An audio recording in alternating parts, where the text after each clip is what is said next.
Magandang gabi mga kapuso. Ako po ang inyong Kuya Kim na magbibigay sa inyo ng trivia sa likod ng mga trending na balita. Isang banging isda sa Bicol hindi lang naka-jackpot sa kanyang nahuling isda. May pabonus pa ito. Sa kanya kasing nahuling Blue Marlin, may nakadikit. Ano kaya ito? Hey! Ilupin! Ang madalas na content ng vlogger mula Tabaco City, Albay na si Jojo, ang pagpapalaot ng kanyang amang manging isda. Gusto ko rin makasama kasi may mga malalaking huli nga daw na isda. At lumaki raw ang kanyang mga mata sa nahuling ito ng kanyang tatay. Nakakuha sila ng malaking Blue Marlin. Mga 120 kilos po yun. Pero mas kinagulat niya, ang Blue Marlin tila may pabonus pa. May nakadikit kasi sa katawan nito na puting isda. Baliktad yung asang niya. Kaya doon sa video, sabi ko, ano to? Ano to? Parang dugong ba to? Kasi malaki yung tiyan niya, tapos baliktad yung asang. Kasi hindi ko po talaga kilalang isda yung. At tila matindi raw ang kapit nito sa Blue Marlin. Tapos gumanong-ganon pa yung isda nun, doon sa may bandang buntot. Hindi po talaga maalis siya kapit niya sa Blue Marlin. Ang nabidyo ni Jojo isang klase ng isda na kung tawagin remora. Ang mga remora may disc sa itaas ng kanilang ulo para itong suction cup na ginagamit nila upang dumikit sa mas malalaking lamang dagat gaya ng mga pating, balyena at pawikan. Kaya sa Ingles tinatawag din silang suckerfish.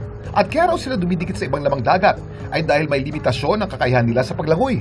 Although nakakalangoy sila pero hindi ganun ka-efficient kasi wala nga sila yung tinatawag natin na swim bladder.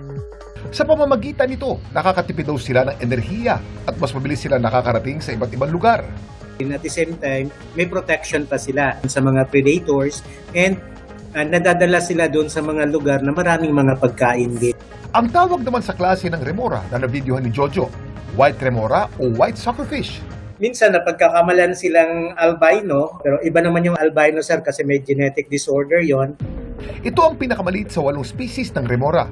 Lumalaki lang sila ng hanggang 30 centimeters. Kung ang white remora ang pinakamaliit, ano naman kaya ang isa sa pinakamalaki?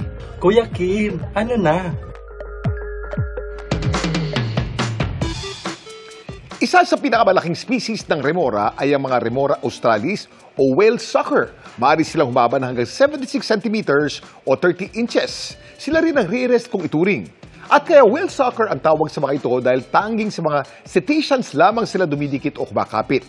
Ang mga cetaceans ay mga aquatic mammals, gaya ng mga balyena at dolphin. Samantala, para malaman ang trivia sa likod ng viral na balita, i-post o comment lang, #Kuya Kim, ano na? Laging tandaan, importante ang may alam. Ako po si Kuya Kim at sagot ko kayo 24 oras.